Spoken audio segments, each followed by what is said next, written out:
Hey guys, how you doing? I just got out of Mission Impossible. My voice is cracked. Mission Impossible, Rogue Nation. I I'd rewatched the fourth one. Well, I had watched the fourth one in preparation for this one. Loved Ghost Protocol. Absolutely loved it, and this one, oh my god, this one by far is the best one out of the five movies. Even after seeing Ghost Protocol earlier today, God, there was so much in this movie that was it was just so well done. And what I loved, one of the things I loved about it so much was it was dripping with such bleak atmosphere. It's very dark. This is the darkest, in my opinion, the darkest Mission Impossible movie yet. Um, it's also the most, it's just it's so deep. It's just there's the script is the script is very intelligent. It's very, and the character moments are very deep, and it's the chemistry with all the actors are phenomenal, and the performances are all fantastic, top notch. Just particularly with Tom Cruise, Simon Pegg, um, and by the way, the girl. For one,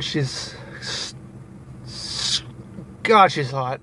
I've never seen her in anything else, so I couldn't really critique her on her performance from before seeing the film. But after seeing it, like, I'm so happy. I'm so glad that she's an integral part of the story, and that her character is she's not just there for to be pretty and to be sexy, and she's, oh god, she's sexy. But no, I mean, she really kicks ass, and she's a really integral part of the emotional story, and her character even has an arc as well, and it's just, and Ethan's at his lowest low in this movie. It kind of goes back to square one from the first movie, which I really liked, where pretty much he's a fugitive on the run. That's one of the things I loved about the first movie, and they brought it back, that same atmosphere and tension, and just gripping tension where you're like doing on the seats. Like, there were a few times where during the action sequences where I gripped on the seats because I was so in the moment. And there's this one scene at the beginning of the movie. I'm not spoiling anything. Don't worry, I won't spoil anything. I'll get a spoiler filled review up sometime this week once I go see it again, if I end up seeing it again this week, because I want to go see it again. I didn't see it in IMAX, sadly, but I want to see it in IMAX. There is one playing. There is a theater nearby, but there's a scene early on in an opera involving Ethan trying to take down this rogue bad guy. It was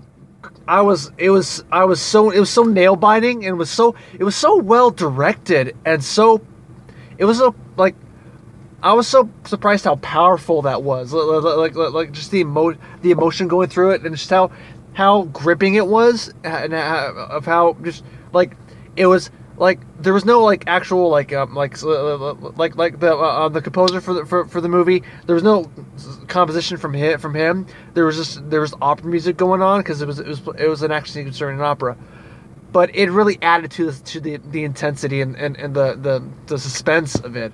I truly just, I cannot praise this enough. Like, I was so blown away by not just the action, but the sheer drama, and just just got everything about this movie was so perfect. It just, I mean, yeah, like, again, Ghost Protocol and this are the best two, in my opinion. This even exceeds Ghost Protocol, which I watched today, and I absolutely loved it. And the scene with in Dubai where he's climbing up the building, that even seeing it on my flat screen TV in my room, it still blew me away, and I was like, oh my gosh, he's gonna make it. And trust me, there's at least 2 or 3 scenes in this movie, or about 2 or 3 scenes in this movie that are of that caliber, where you're like, is he gonna get out of it? Shit, what's gonna happen? And you know, and you guys have, and I know I'm late in the review queue for this because I know and plus it's been a while since I've done a video, but I know a lot of the YouTube reviewers that I've seen, at least, particularly Chris Stuckman. If you've seen, okay, go watch his review of the movie. He pretty much hits it dead on. There's a sequence, is a huge car chase that goes on, and it segues into a motorcycle chase. It is phenomenal. So well shot and so well directed. It brought it back to MI2 for me. You know, like when they got into the motorcycle, I was like, it brought it back to MI2 and how the chase sequences were handled in that movie. It brought it back, and I was like, oh, thank God. And just right from the get go, from the beginning, it hits you with an intense, just startling moment that like right from the opening credits, you're like, oh my God. And of course that infamous plane scene in the trailer. Yeah, that I was, wow. That was I did not expect to be that blown away, particularly since we've seen in the trailers a lot. But you really, again, Chris Stuckman says it as well. You're not spoiled to anything. It's like the same kind of adrenaline rush that I got from the plane scene in Furious 7. That's how amazed I was, and again, you're not spoiled with anything. It is phenomenal, just how well shot it is, how well directed it is, like it is, and how, God, again, I can't, it's just, there's, again, I'm sorry guys, I just got out of the movie, but I'm shaking because it's such an adrenaline rush and it's so breathtaking. This movie is literally breathtaking to watch on the big screen, to IMAX or not. You know, it's and I don't even know if it was released in 3D or not. I don't think it was, but God, it's so well filmed, so well directed, and the script is hugely interesting, well thought out, intelligent, and surprising and shocking. And and unlike the previous movies, or at least the previous sequels, it's dripping with atmosphere, with this dark atmosphere that you had that from the first movie. And I was like, that made plus the fact that the performances from all the actors were phenomenal. The music was so spectacular that I just, yeah, but it's not just dark, and it's dark and intense, but it's also very funny. And although Ghost Protocol, I say, is the funniest one out of the films, this still had some really great comedic moments, especially from Simon Pegg, and surprisingly from Alec Baldwin.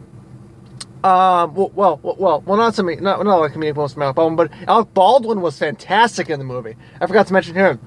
Everyone did their part well. Like, this is one of the, like, this and Ghost Protocol, especially this, are the, and Fury 7, just, oh my gosh, just are the best action films I've seen in years, I swear. And no, I haven't seen Mad Max yet. Shoot me, I know, I'm sorry. I'll check it out if I can find a place it's playing here. And if it's not, I'll wait on Blu-ray. I know, I'm sorry. I didn't see it yet. I know it's a masterpiece from what I heard. This film, I will say, this film it's masterpiece in my opinion. I find it to be perfect, flawless. There's so much about this. It all works. It all works out. And again, I can't praise the direction enough. I can't praise the performances, the music, the action, the way the action is filmed, and so much suspense that you're just holding on to your breath the entire time. There's a scene, as shown in the trailers, where he's underwater. That was intense. I was holding my breath with him, and you felt like you're holding your breath in that same moment, and you just felt so. It was so gripping, and I couldn't.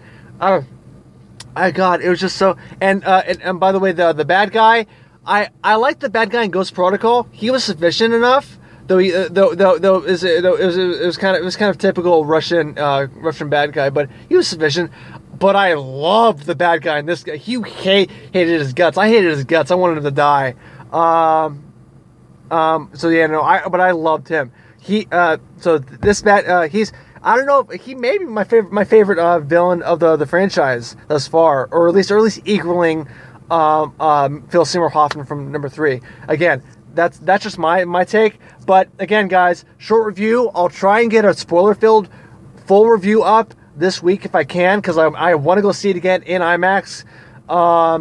Guys, I can't recommend this enough. This, if you are a fan of Mission Impossible, if you're a fan of Tom Cruise movies and films, and you like his action, and also if you're a fan of great movies with great suspension and thrills, and just but also with great tension and drama, and some powerful moments of character development and performances, just go see this movie on the big screen. What sucks is I didn't see Ghost Protocol on the big screen, so I didn't have that opportunity to see the big building skyscraper climbing scene in theaters. But to see this movie in theaters, I was well blessed, and the fact that I even went out into to Walmart to buy the Blu-ray of Ghost Protocol to watch it, and it came with a ticket stub, $5 off to go see Rogue Nation. So I got $5 off of my ticket, so that was awesome. But guys, if you have not seen the movie yet, and are willing to check it out, please do. It is by far my favorite of the franchise. Again, next to Ghost Protocol. And again, I even think this exceeds Ghost Protocol, but I love that. So, oh my gosh, this film it's masterful. It's masterfully done from beginning to finish. I loved it. I cannot wait to see where they continue this franchise with, because I thought that the Ghost Protocol had a really emotional ending. I thought the way it ended was very surprising, and that cameo was actually made me tear up. This ending, it was emotional, but they leave it open. I will say, if you again, I'm not spoiling anything, but they do leave it open for the next movie, and I'm so super hyped to see where they continue with this, and to see here again. I'm just saying, oh my God, we're just saying. Trust me, when you guys see the movie and you see the girl, I think, Rebecca, I forgot her last name, the actress name, gorgeous as hell, and easily the best leading lady that we've had in the franchise thus far. I miss Paula Patton. Yes, I missed Maggie Hugh. I miss them, but she's easily Rebecca. She's easily the best. The best leading lady in the franchise, and their repertoire, her and Tom Cruise, Ethan Hunt, and just the chemistry are just fantastic. So again, guys, I know I'm being a dead horse right now, talking over and over and over again. I love this movie. It is by far, easily my favorite film of the summer and of the year. I love this movie to death. I'm going to go see it again in IMAX. I might even see it more than twice. I just go see this movie if you haven't. Go see it. If you love spy movies, you love thrillers, you love action movies, you love films that are well shot, well directed, well edited, and well performed, with an intelligent, well done script and cinematography that's dripping with atmosphere and has this dark side to it, go no further. Go see Rogue Nation and be blown away. A+. This Rogue Nation, Mission Impossible Rogue Nation, I give an A+. I absolutely adore this movie. It's fantastic, competently made. In my opinion, it's so masterfully done that I hold it as a contender for Best Picture of the Year. I'm just saying. There's a lot of great movies that came out this year that I loved. I'm just saying, this is so far my favorite movie this year. I would hold that for Best Picture nod. I'm just saying. Yeah, it's a long shot, but I hold it up because it's that good. I love it. I cannot wait to go see it again. Guys, check it out. I'll come back with a full review with spoilers soon, coming within the next couple weeks or so. Maybe this week, if I can see it in IMAX. Go check it out, you guys. The mission is, if you accept the mission, This recording will self-destruct in 5 seconds. Go check this out. Bye.